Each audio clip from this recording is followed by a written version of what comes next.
Bueno, muy buenas a todos. Bienvenidos al día de hoy a un nuevo video de Panametro. Hoy, comenzando con nuestra sección de epidemiología, pues les traigo este video en el que vamos a hablar qué es un estudio de casos y controles. Vamos a definir sus características y vamos a explicar por qué este es el diseño estrella epidemiológico. Este diseño es un diseño muy bonito que yo sé que les va a parecer supremamente interesante.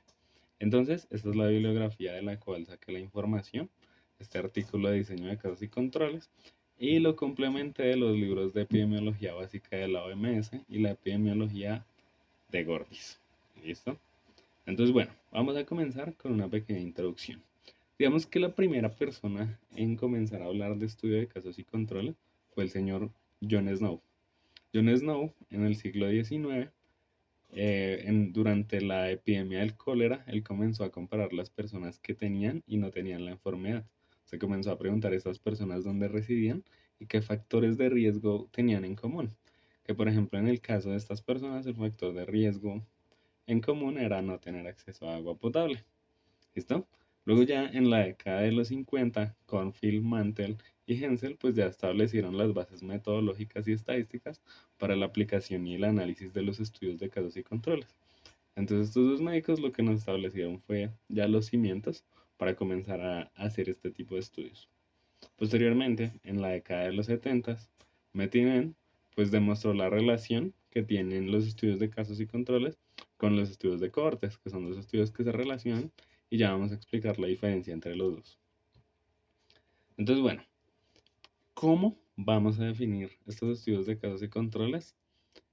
Esto es un estudio que es un estudio observacional, es decir, que nosotros no vamos a realizar ninguna intervención sobre la población de estudio.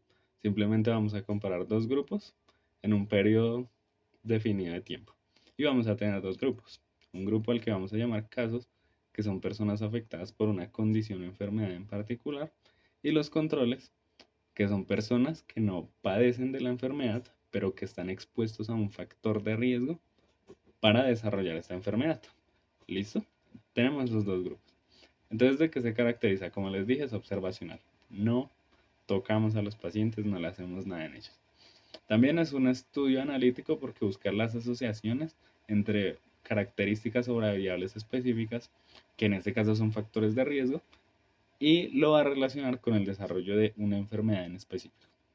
También es un estudio que se caracteriza por ser retrospectivo, es decir, pues que mira personas que de antemano tenían una enfermedad en específica y pretende estudiar las exposiciones que tuvieron estas personas antes de desarrollar esta enfermedad. También estos estudios, pues pueden, o sea, dentro de su metodología en la unidad de análisis se pueden denominar como primarios o secundarios.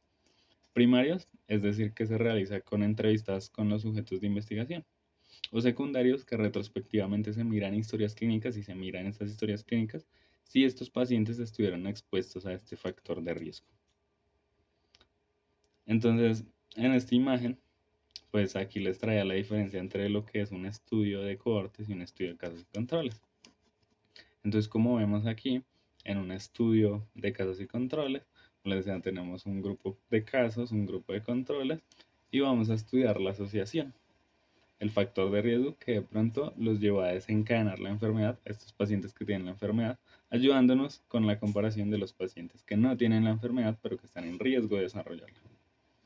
Y a cambio, en el estudio de cohortes tenemos dos grupos, pero estos dos grupos son un grupo de personas que está expuesto al factor de riesgo y un grupo de personas que no está expuesto al factor de riesgo. Y vamos a evaluar eh, el desarrollo de la enfermedad en estos dos grupos. Y este es el diseño estrella para evaluar incidencias. Este es un dato para la vida. El estudio estrella para determinar incidencias es el estudio de cohortes. Entonces, ¿cuáles son algunos de los problemas que tenemos con el estudio de casos y controles? Pues el primero es que son enfermedades raras. Por lo general este estudio se utiliza para enfermedades de baja prevalencia, por lo que no siempre es muy práctico seguir a este conjunto de personas por tanto tiempo. También resulta, digamos que más que costoso, inviable. ¿Sí? Y digamos que frente a los ensayos clínicos, estudiamos ciertas exposiciones que no serían éticas. Entonces, pues esto no es lo más adecuado. Pero lo importante de esto es que permite estudiar múltiples exposiciones que se asocian a una condición de interés. ¿Qué ventajas tiene el estudio de casos y controles? Su tiempo de realización es relativamente corto, es un estudio que es muy económico, podemos utilizar información retrospectiva como las historias clínicas, por lo cual obtener la información es relativamente fácil y se requiere un tamaño de muestra pequeño.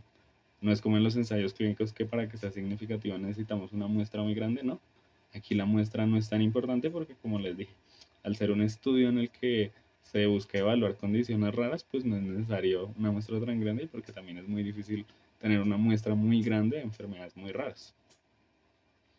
Desventajas, pues este estudio no mide ni la incidencia ni la prevalencia de una enfermedad, simplemente mide asociaciones con factores de riesgo específicos. Otro dato, el estudio para evaluar la prevalencia de una enfermedad se llama estudio de corte transversal, que lo hablaremos más adelante. La medida de asociación que se utiliza en los estudios de casos y controles es el OR, pero este no ofrece una estimación confiable del riesgo relativo. Es decir, que simplemente nos ofrecen como como una posibilidad o una oportunidad de que esto suceda, pero digamos que la estimación no es tan certera. ¿Listo? También no determina los efectos posibles de otra exposición, pues porque se ocupan solamente en una enfermedad. Es decir, si esta exposición también te predisponía para otro tipo de enfermedades, pues este estudio no va a ser muy útil porque solo se va a fijar en esa enfermedad. Y también, como todos los estudios, son susceptibles a sesgos. Entonces, ahora vamos a hablar de los sesgos que podemos llegar a tener en un estudio de casos y controles. Entonces, primero tenemos el sesgo de selección. Y este sesgo se da porque la población de riesgo no está bien definida y no, de pronto tampoco se tiene una reserva de información como tan confiable eh, para obtener los datos, ¿sí?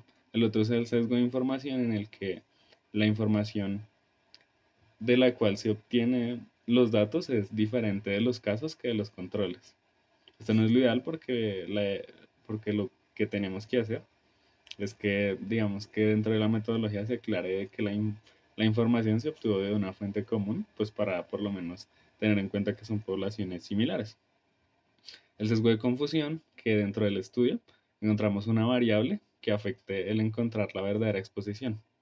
Es decir, que encontremos algo en específico, alguna variable que nos confunda de nuestra verdadera asociación.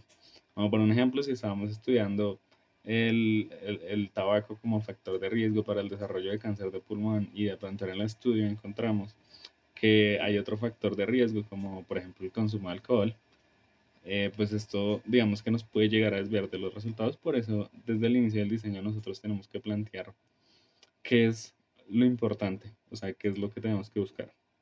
También está el sesgo de Bergson, en el que los controles se seleccionan en una población hospitalizada. Digamos que el hecho de que la población esté hospitalizada indica que son más susceptibles a desarrollar enfermedades, a tener complicaciones. Entonces, digamos que esto de cierta manera no está mal, pero puede ser un sesgo a la hora de interpretar los resultados, por lo que es muy importante esto y se debe aclarar en la metodología. Ya en cuanto al cálculo del diseño, pues antes se utilizaban múltiples fórmulas para hacer esto, pero ahora existen múltiples herramientas como EpiInfo o EpiTool que uno simplemente pone los datos y esta nos calcula eh, el tamaño de la muestra sin ningún problema. O sea, ahora tenemos muchas herramientas que nos ayudan con esto. Ahora bien, vamos a una parte importante que es cómo analizar los resultados. ¿Listo? Entonces, los resultados se analizan con una variable, una medida de asociación, la cual se denomina el odds ratio, que el odds ratio indica la frecuencia relativa de la exposición entre los casos y los controles. Entonces digamos que matemáticamente esto se define como A por D sobre B por C, siendo A los casos expuestos, D los controles no expuestos, B los controles expuestos y C los casos no expuestos. ¿Y qué es lo importante aquí? Que nosotros este resultado lo tenemos que interpretar de la siguiente manera. Entonces, si este OR es mayor a 1, se interpreta como un factor de riesgo. Es decir, que todo a lo que estuvieron expuestos los pacientes se interpreta como un factor de riesgo. Si es menor a 1, se define como un factor protector. ¿Qué puede pasar? Encontramos algo que los pacientes tienen que los protegía contra el desarrollo de esta enfermedad y también es una asociación. No necesariamente tiene que ser un factor de riesgo. Y si esto es igual a 1, implica que la asociación no es estadísticamente significativa. Entonces, esta es la primera parte, que ustedes comprendan cómo interpretar este valor cuando lo ven. Ahora bien, otra cosa que ustedes tienen que tener en cuenta es el intervalo de confianza, ¿listo? Entonces el intervalo de confianza es lo que aparece aquí al ladito de el OR, ¿listo? Y ya vamos a decir qué. Entonces, existen diferentes maneras pues de interpretar el OR y aquí les traje unos ejemplos para que ustedes lo puedan entender de una manera mucho más clara. Entonces, por ejemplo, si tenemos un OR de 0.2, con un intervalo de confianza del 95%, pero se encuentra entre 0.7 y 2, pues realmente no tiene mucho sentido que lo interpreten ni que le metan mucha cabeza, porque si el intervalo de confianza cruza la unidad, no es estadísticamente significativo, entonces la asociación que encontraron los investigadores pues no nos va a servir mucho en nuestra práctica clínica. Pasan y buscan otro estudio. Entonces lo importante es que este intervalo de confianza no cruce la unidad. Como por ejemplo vemos aquí en este ejemplo de abajo, vemos un R de 1.2, pero un intervalo de confianza que está entre 0,01 y 0,04, o sea, un intervalo de confianza muy bueno porque no cruza la unidad. ¿Y esto cómo se interpreta? Esto se interpreta que existe un 20% más de oportunidad de tener la enfermedad en presencia de este factor de riesgo, o que el paciente tiene 1,2 veces mayor riesgo de tener la enfermedad en presencia de este factor de riesgo. Entonces, es para que lo entiendan un poco así. Por ejemplo, ahora tenemos este en el que el OR nos da 0,85. Primer paso, listo. Luego vemos el intervalo de confianza y vemos que se encuentra entre 0,75 y 0,95. Entonces no cruza la unidad, es un intervalo de confianza muy bueno y estadísticamente significativo. Entonces ponemos si existe un 15% más de oportunidad de no tener la enfermedad en presencia de este factor protector, porque como les dije, como es menor a 1 es un factor protector. Y pues lo que le falta para llegar a la unidad es el porcentaje que, eh, que va a ser como estadísticamente estudiado. O la otra manera de decirlo es que existe 0,85 veces menos de oportunidad de desarrollar la enfermedad en presencia del factor protector, pero es mejor utilizar esto en términos de porcentaje, ¿listo?